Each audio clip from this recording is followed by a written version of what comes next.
నమ్మి వచ్చిన అమ్మాయిని నువ్వెలా కావాలంటే అలా వాడుకున్నావు కదా,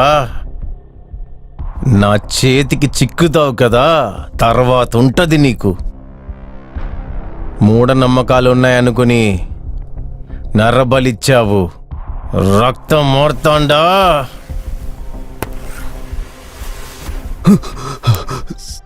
సార్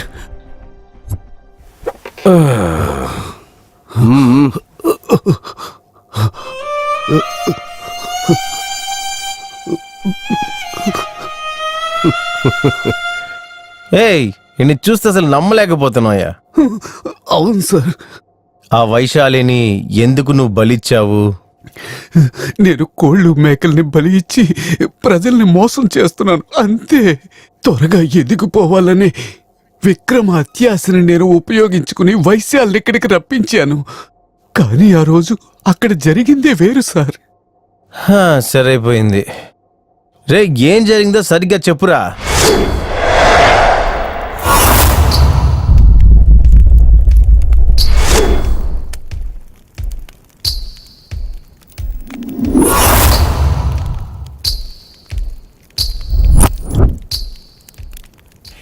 తల్లి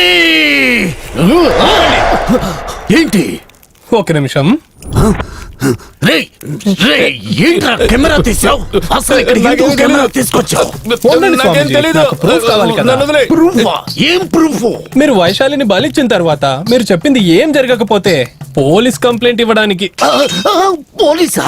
ఏంటి స్వామీజీ, మీరు కానివ్వండి, నేను రికార్డ్ చేస్తాను. అండి, మీరు టీవీ ఛానల్ నుంచి వచ్చారా లేదంటే కామెడీ చూస్తున్నారా? వైషు, సార్ సార్ ఇదిగో చూడవయ్యా స్వామి, ఇలా మంచిది చేస్తానని చెప్పి ఎంతమంది జీవితాల్ని నాశనం చేసుంటావు.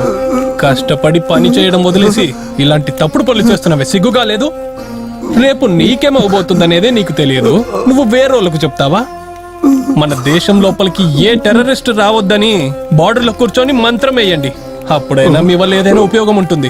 ఒక హంతకుడికి మీకు ఎటువంటి తేడా లేదు. మీలాంటి వాళ్ళతో జైలు టాయిలెట్లు శుభ్రం చేయించాలి. పదవయ్య స్టేషన్ కి. నన్ను జైలుకి పంపించకండి సార్, నా కుటుంబం నడి రోడ్లో పడుతుంది.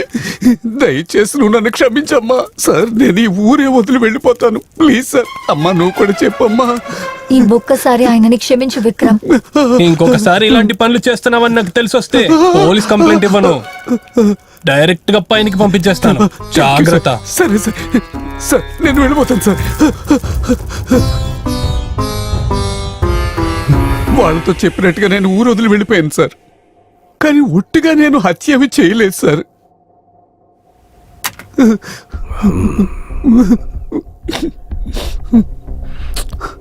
సరే, కాసేపు నువ్వు బయట ఉండి పిలుస్తాను.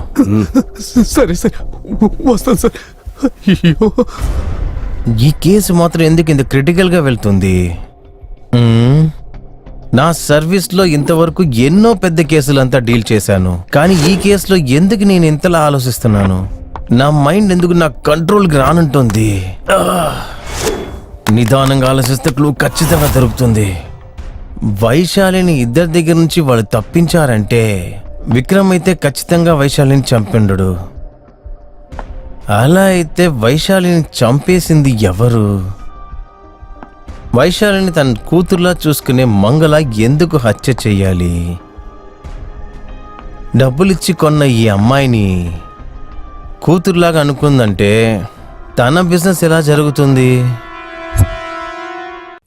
లేదు సార్, బాధపడకండి, అలాంటి పని జరగదు. నిజం చెప్పాలంటే మేము ఏ కస్టమర్ ఇంటికి పంపము. కావాలంటే నేను మీకు కొన్ని ఫొటోస్ ని సెండ్ చేస్తాను.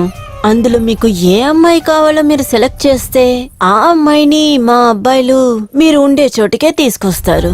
ఓకే? అది కరెక్టే, కానీ డే అయితే అటు ఇటు అడ్జస్ట్ చెయ్యొచ్చు. కానీ రాత్రులు కొంచెం కష్టమే, ఎందుకంటే వైశాలి ఇంట్లో ఉంది. పర్వాలేదు, వదిలే. అడ్రస్ పంపిస్తాను, కొంచెం త్వరగా పంపించు. Okay sir. రామా, వైషు, ఇంత పొద్దున్నే ఎక్కడికి వెళ్ళొస్తున్నావు? అక్క, నేను మీతో ఒక విషయం చెప్పాలి. చెప్పు వైషు. నేనొక అబ్బాయిని ప్రేమిస్తున్నాను. తనకి నేను ఇక్కడ ఉండడం ఇష్టం లేదు. అయితే కాబట్టి నేను వేరే రూమ్ చూసుకొని ఇక్కడి నుంచి వెళ్ళిపోతాను. ఒకడితో తిరిగేటప్పుడు నీ ఇంటి కష్టాలు గుర్తు రాలేదా? కానీ నేను నలుగురితో పడుకోమంటే నేను అలాంటిదాన్ని కాదు, అలా ఇలానేదో మాట్లాడావు. ఏంటి అలా చూస్తున్నావు? ఆ రోజు నువ్వంత ఏడిచావు కాబట్టే అయ్యో పాపం పల్లెటూరు అమ్మాయి ఎమోషనల్ గా మన దారికి రప్పించుకోవడానికే నేను నా కూతుర్లా అనుకుని నేను నాటకం ఆడాను. నేను ఇన్ని రోజులుగా ఈ పనిలో ఎందుకు చేయనివ్వలేదో తెలుసా? నువ్వు లోకల్ ఫిగర్వి కాదే, నేషనల్ ఫిగర్. అందుకే ఇంటర్నేషనల్ కస్టమర్స్ దగ్గర నేను సేల్ చేస్తే లక్షల డబ్బులు దొరుకుతాయని నేను అనుకున్నాను. కానీ నువ్వేంటో నీ లవర్తో వెళ్తానంటున్నా. నీకేంటి చీర బొట్టు ఇచ్చి బయటికి పంపుతాననుకుంటున్నావా?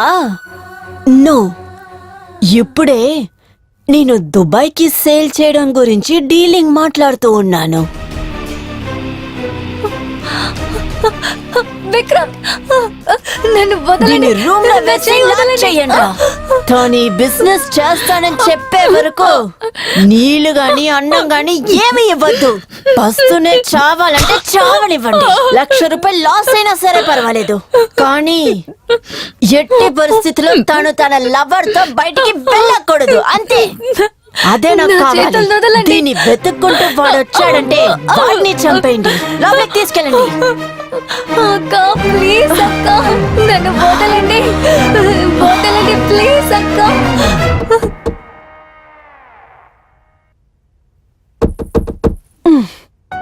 ఇదిగో విను వైశాలి, నేను చెప్పేది జాగ్రత్తగా విను. చివరిగా నిన్ను అడుగుతున్నాను వైశాలి, నువ్వు ఒప్పుకుంటే కడుపు నిండా నీకు భోజనం పెడతాను. లేదు, నేను మీ మాటలు వినను. నన్ను విక్రమ్తో పంపించేయండి. అలాగా, సరే. రేయ్, ఇది చనిపోయిందంటే ఎక్కడైనా విసిరి పాడేయండి. పొస్తునుంచినా కూడా తన పొగరు ఏం తగ్గలేదు. ఎక్కడి నుంచి వచ్చిందో ఛే!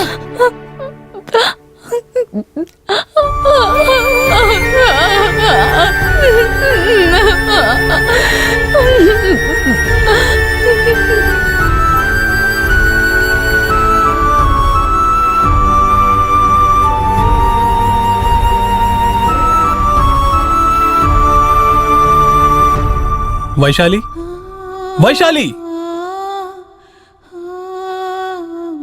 వైశాలి!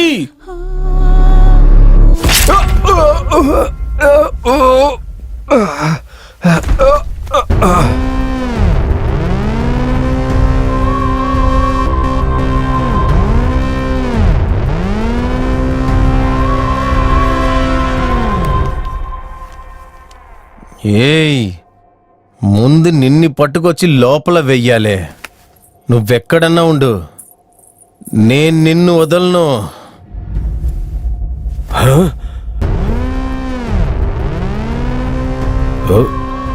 నేనింటి వేసిన వాళ్ళంతా ఎంట్రీ ఇస్తూనే ఉంటున్నారే. తనే కదా తిను.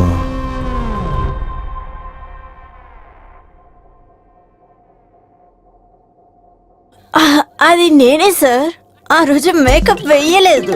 ఆహా.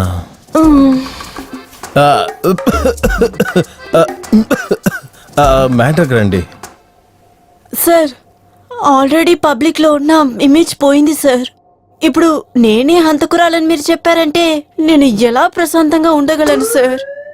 చెప్పాలంటే వైశాలి చావుకి నాకు ఎటువంటి సంబంధం లేదు సార్. ఎందుకంటే తన్ని నేను నా కూతుర్లా చూసుకున్నాను సార్. ఒక నిమిషం మాట్లాడుకుని ఉండండి. ఇదిగో చూడండి మేడం, ఈ ఫుల్ పోలీస్ డిపార్ట్మెంట్ లోనే నాలాంటి ఒక బ్రిలియంట్ ఆఫీసర్ ఎక్కడా ఉండడు. అవును సార్. ఒక హత్య జరిగిన చోటికి నేను వెళ్తున్నానంటే ఈ హత్య ఇలాగే జరిగి ఉంటుందని చెప్పేంతలా ఇంటెలిజెంట్ నేను. అలాంటి నాకు ఈ వైశాలి హత్యను మీరందరూ కలిసి కన్ఫ్యూజ్ చేస్తున్నారనుకుంటా. ఇప్పుడు చెప్పండి, ఎవరు నా బ్రెయిన్ ట్రాప్ చేసి పెట్టుకున్నారని? సార్, నాకు హనీ ట్రాప్ తెలుసు సార్, బ్రెయిన్ ట్రాప్ తెలీదు. చెప్పాలంటే నాకంత తెలివితేటలు లేదు సార్. నాకు ఈ హత్యకి ఎటువంటి సంబంధం లేదు సార్. ప్లీజ్. ఓకే, దానికి మీకు ఎటువంటి సంబంధం లేదు. చివరిగా మీరు వైశాలిని చూసినప్పుడు ఖచ్చితంగా ఏదో జరిగి ఉండాలి కదా. అది ఏంటో చెప్పండి ప్లీజ్. నేను ఒక అబ్బాయిని ప్రేమిస్తున్నాను. వేరే రూమ్ చూసుకొని ఇక్కడి నుంచి వెళ్ళిపోతాను. ఆ అబ్బాయి ఎవడు? విక్రమా? మీకెలా తెలుసు?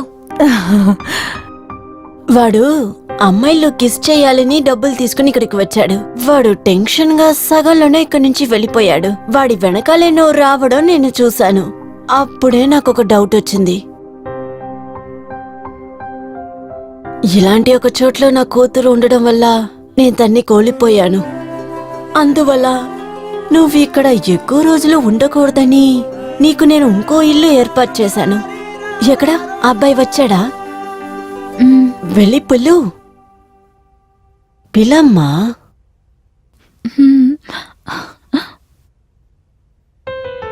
నమస్తే అమ్మా. నమస్తే బాబు. బయట అబ్బాయిలతో మాట్లాడుతున్నప్పుడే విడిపోయే కాలంలో వైశాలి ఇలాంటి ఒక చోట్ల ఉంటుందని తెలిసినా సరే దాన్ని అర్థం చేసుకుని నువ్వు తనతోనే ఉన్నావు కదా. ఇందులోనే నువ్వు ఎంత మంచోడువో తెలుస్తుంది. నా వైశాలిని జాగ్రత్తగా చూసుకో, సరేనా?